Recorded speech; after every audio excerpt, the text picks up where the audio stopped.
Hello, everyone, and welcome back. We're looking at the Robotech Veritech riding armor, otherwise known as the Cyclone. So this comes from Paladin Books, which is an old system here. Um, Really, this is the only place I could get the initial framework for trying to come up with this for a D6 system. So we'll just kind of get into the write up that they have here, and we'll go through what I've kind of mashed together. So, the Cyclone is the latest achievement in human technology. The Mecha unit is a light but heavy duty motorcycle that can transform into a Battleoid mecha that's almost as formidable as the old Veritech fighter. The Veritech riding armor is composed of new super alloys that are incredibly light, making the creation of a heavily armored man sized mecha posable man-sized mecha possible. The mecha is so lightweight, it's about 200 pounds, and compact that it can be folded down and placed inside of a storage unit in an alpha fighter. Despite the fact that it's lightweight, the armor provides 200 MDC mega damage. I don't remember what the C was. Uh, Protection. Better than the Southern Cross, Logan, and almost as equal to the 40-foot tall VF Series Veritex. The Cyclone was designed to be the ultimate land combat system for the RDF foot soldier. In motorcycle mode, the Cyclone offers high mobility, maneuverability, and speed. The motorcycle can travel over the worst terrain with minimal difficulty and is a much smaller target than the more conventional four wheeled vehicle. This makes the Cyclone ideal for clandestine operations, reconnaissance, and a one man mission, as well as for massive troop movements. In Battleoid mode, the Cyclone becomes a suit of protective armor the 7 foot tall, or 2.1 meters, mecha provides a variety of devastating weapon systems, easy conversion from the mega damage to the standard damage. Uh, Weapons, superhuman strength, superhuman speed, and even limited flight. As powerful as power armor, the Battleoid is like a second skin that responds to the wearer's slightest movement, combined with the unique bond between the man and machine created by the protoculture power cells. The mecha can leap, roll, and dodge with lightning speed. To maximize the versatility of the Cyclone Veritech, the mecha can operate on both protoculture and gasoline. However, the limitations of liquid fuel prevents flight and inhibits its maximum speed and mobility. The liquid fuel is included as a backup system to be used when protoculture energy cells are running low or are not available. A fully powered protoculture cell will last about 2 months of constant combat and riding. Moderate use and motorcycle mecha or moderate use of the motorcycle mecha can stretch that by 2 or 3 times. Flying depletes the energy 3 times as quickly. Cells not in use will stay at full power for decades. There are three styles of models: the Cyclone Veritech riding armor. The first and most common are the uh, um, VR 052 Battler Cyclone. The Battler is designed to be a frontline combat unit with heavy assault capabilities. It comes standard with the G103 full or front loaded mini missiles and a pair of GR97 forearm missile shields. The Cyclone Rider can use any variety of conventional or MDC weapons as sidearms. Standard issue is the Gallant H90, a multi purpose sidearm. that can be used as an automatic pistol, energy pistol, or energy rifle. The Battler Cyclone has been included in the Alpha Fighter as a combat survival mecha unit for downed pilots. It also gives the pilot an extra versatility to conduct air and ground combat maneuvers. Then we have the VR 104 Saber Cyclone, and identical to the Battler with minor stylistic changes. One significant difference is the replacement of the forearm mini missile system with newly developed close assault and defense CADs.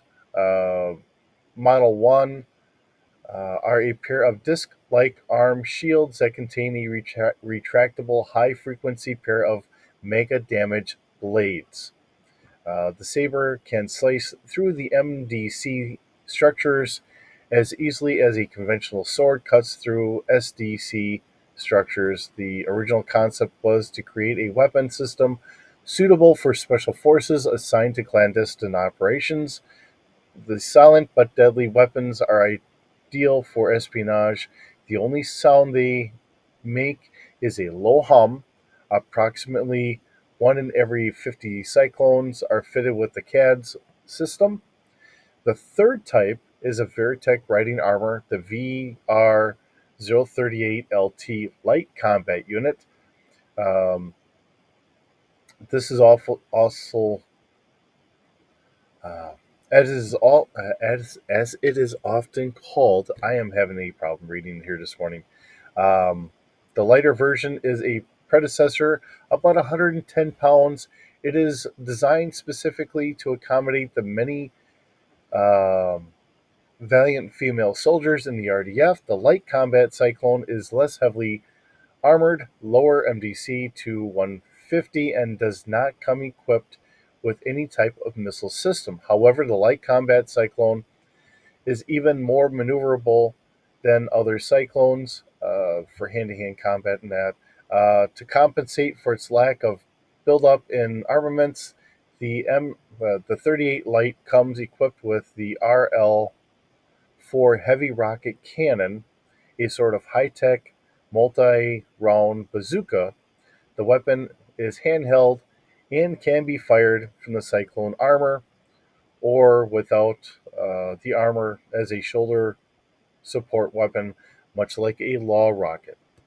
Um, so initially here, and I will try to get it in. I did not do the blades, and I did not do the rocket or the missile launcher. We will get that in here. So when we get over to this, you will see them in there, but I didn't put it in initially. So going through this, I tried to make sure I kept it as close as I could. Um, we do have and I think I kind of all right, the Cyclone type, the three different types, the Battler, Saber, and the LT. Uh, we have headlamps, tires, storage boxes. There are two storage boxes on there. I didn't list it in here or whatever. There are some rocket thrusters. And for the Paladin system, we have a main body of 200. And then in Battleoid mode, it kind of breaks it all down per location. Now, because we're taking this over to the D6 unit, their role playing game system, I just kind of left it as the generic role playing game system setup. So just kind of going from there. Now, we do have the GR 103 mini missile launcher system. So there are two of them. They go on the shoulders. We have uh, 12 missiles in all. Each shoulder holds 6 missiles, and they can be fired in lots of 2, 4, 6, or just one at a time. And I have the weapons damage and all that being listed. I believe I had it at about like a 7D, and we'll kind of go from there. We also have listed the GR-97 forearm missile launcher. Actually, that would be okay. Well, no, let me take that back. Now that's only 4 missiles total, and it could be fired as either a single, a two, or a four. Now, what we have the Gallant H-90 multi-weapon system, and that's kind of listed in here. But what I didn't put in is uh, the sabers, and if we get around here, I'm sure it's going to say about the essentially our bazooka or law rocket, which is easily done, and we'll get that in here. So we'll get this flipped over, and we'll take a look at it in. All right, so hopefully we got this all kind of squared away here. So what I did here is really I took the basis of the Veritech fighter, and because the Cyclone is supposed to be almost as powerful as that, I took that as the basis and I changed things where I needed to change it to make it into the Cyclone. So if I mess up and I have to change things, you understand where this all came from and how things had kind of gotten changed. So I did have to spend some time doing this. It is fun. So we'll get into this, and hopefully I didn't mess things up too much here. All right. So this is a United Earth Government Robotech Defense Forces Cycle Armor System. This is a variable transformation cycle armor system. It's at Walker scale. Originally, I was going to keep it at Starfighter scale, but I figured, you know what? If I knock it down one scale, that puts it almost as powerful, but not quite as powerful. The hand-to-hand combat I left the same. The hull would be the same, but it's just not quite as powerful. But for something that's only 200 pounds or 150 ish, or 150, I think 100. I think it said 110 pounds for the light armor. So pretty remarkable in either category. So we're looking at being 7 feet tall in the Battleoid mode. Now it is listed in the Palladium books that if this is a cyclone, the cycle, it's about 5 feet long. So I do want to point that out. I don't have it listed here, but I do want to point that out. Now, so all right. See, this is where I kind of goofed up. All right, we have starfighter piloting. We don't need starfighter piloting. We want speeder operation and walker operation Battleoid. Uh, just throwing it out there, seeing that we're keeping things in that same category. We don't need the starfighter though. We have a crew of one, 40 kilograms here for our cargo capacity, consumables for about a week as a survival pack. There's no cost, no hyperdrive, um, no nav computer. I took that out of there. Maneuverability, I left it as a 1D bonus. So keep this in mind. This is really done as battle armor. So this is a bonus to your character. Hopefully this doesn't get too confusing, but I'm hoping that explains things. Now, I did leave a space of 4 in here. Um, it might be a little on the high side. I'm hoping it's not, because if you're out in space, because we do have a limited flight capability here, I figured I wanted to leave that out there in case you are out in space. You can maneuver around in space, but it's not really flying out there. I think they did have a limit of being able to fly maybe about 200 feet in the Palladium books. For atmospheric movement, if we're on the cycle, it can go about 210 miles an hour. In the Battleoid, you can run about 60 miles an hour, and we do have a flight capability. So if you have the protoculture, or if you, however you want to run it, you can go about 180 miles an hour. So I did want to make sure I had those in there. Do you want to put a limit as to how high you can fly? That's between you, the gamers, the game master, however you guys want to play that out. I felt it is kind of necessary because if it's in there, I know it's been a while since I've watched Robotech, but if it's in there, let's leave it in there. That's the way I kind of see it. All right, Hull being at a 5D for the Veritech fighter, I felt I would leave that in there, trying to encompass that same field. This is almost as powerful. Now, if you're actually going up against a Veritech, you're going to have a 3D hull, which is still pretty remarkable. So I'm not trying to take anything away from that. Um, for the light, I'm going to drop that down to a 3D, and then if you're fighting against like a Veritech, it would be a 1D. But it's still at Walker scale. This is pretty remarkable because keep in mind you're only 7 feet tall. You could go head to head with an AT-AT. Even on a light, you'd have a 3D armor. Um, so that's not bad. We don't have shields on here. I left the sensors the same, so you can do your. You have a passive out to 1.5 kilometers, 2.5 for active scan, 4 kilometers for a search, and a focus out to 100 meters. Um, and that's all the same as what we had before from the Veritech. Weapon wise, now hopefully I'm getting a good encompass of this going back and forth. I think I do. If you think it needs to be tweaked at all as you're looking at this, please feel free to do that. I'm trying to get this the best I can, but I'm not going to say I'm doing a. I think I would be comfortable running this. I really would, but everybody's got their own opinions, and I recognize that, and that's perfectly fine.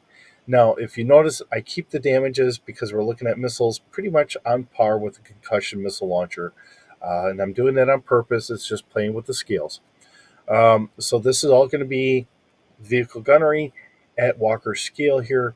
So we do have the GR 103 mini missile launcher, which has a fire control of 2D.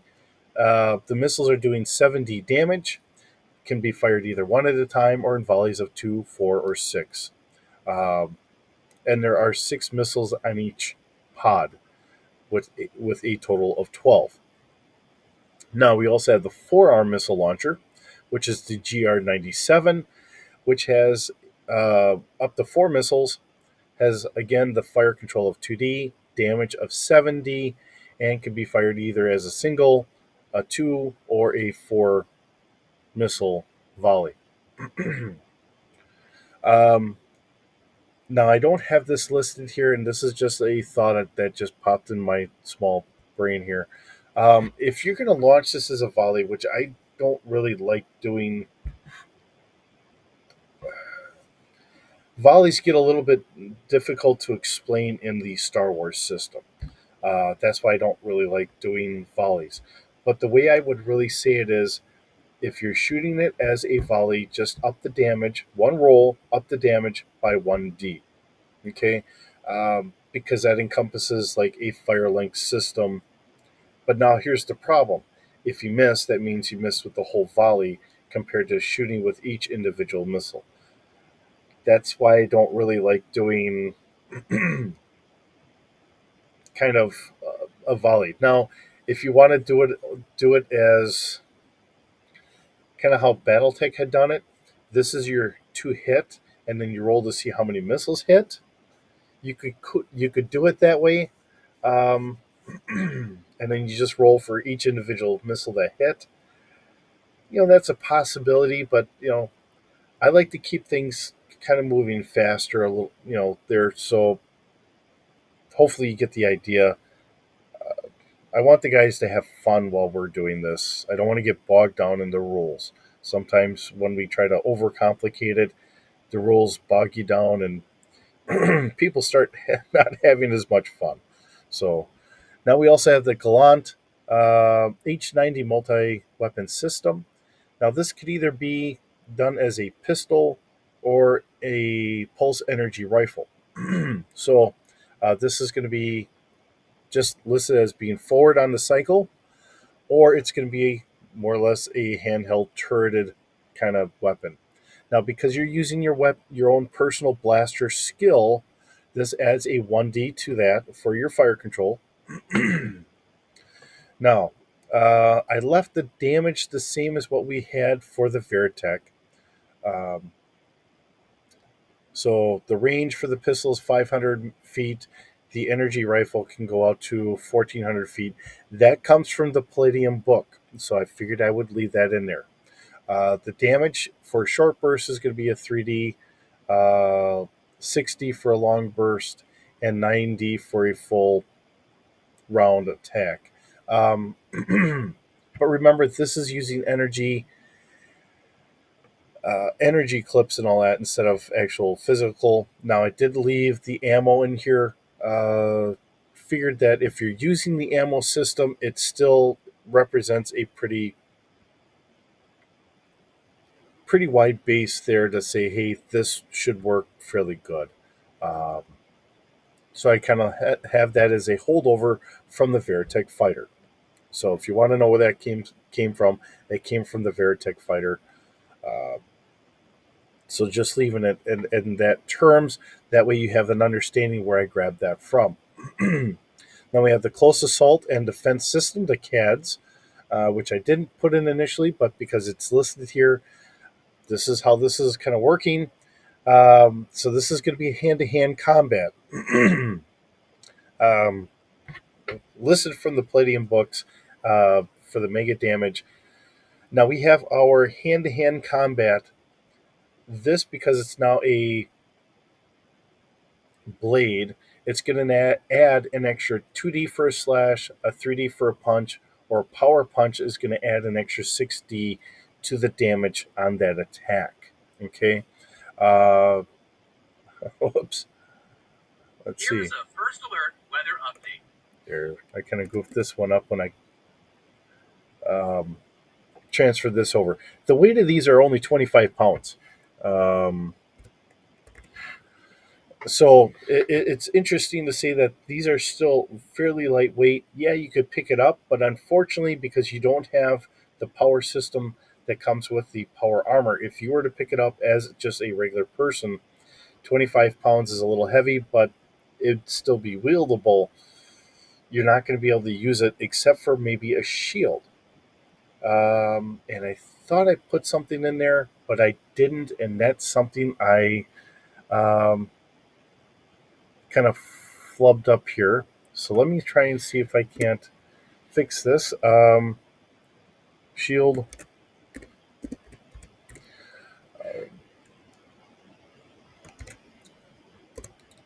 So when you're using it as a shield, it's going to give a plus 1D for blocking. So I did want to throw that in there. Now that goes on top of everything else. So if you put that system onto your uh, the light armor, instead of being a 3D, if you're using it as a shield, and I would say that you would have to designate that you're using it as your shield, it would take you up to a 4D for that attack. Likewise, for your standard Battleoid, it's going to take it from a hull of 5D up to a 6D. So you get that idea here. Just so you get that train of thought of what my little pea-sized brain is kind of running with. Now we do have the RL6 heavy rocket cannon. Now because this is an older cannon, um, I really did a copy paste with our missile system here because we're shooting the rockets. Uh, I figured it's going to be the same type. It's just not a refined system here. Um, so the same fire control is going to be 2D. Damage is going to be a 2D or a 7D. But I think it should just be shot one. Fire rate should just be one at a time. Um, I did leave this initially here, but let's just put fire rate of one.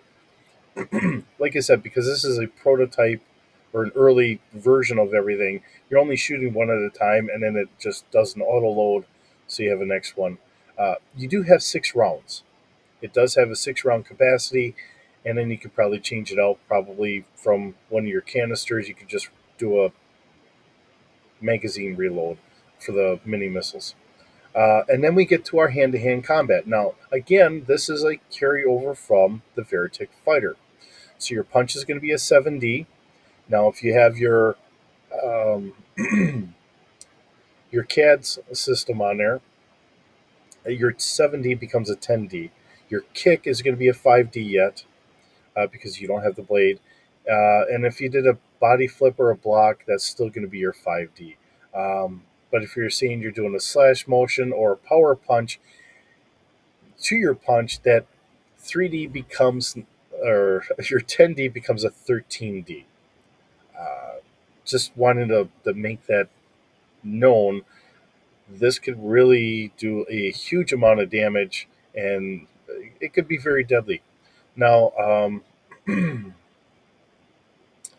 when you're doing your hand to hand combat, you're using all your personal combat skills. So, in order to attack or whatever, that's using your brawl or martial arts or whatever you have as your character. So, this really does kind of mash man and machine all together. So, you know, we just kind of go from there. Um, wow, this is when this got copied over, this has a huge amount of deal, a lot of spelling errors in copying things over. Um, we had Doge instead of Dodge. Oh, that's funny. Okay, so that's what we have here today. Hopefully, this gives you an idea. I don't have this listed anywhere else. This is all done just here.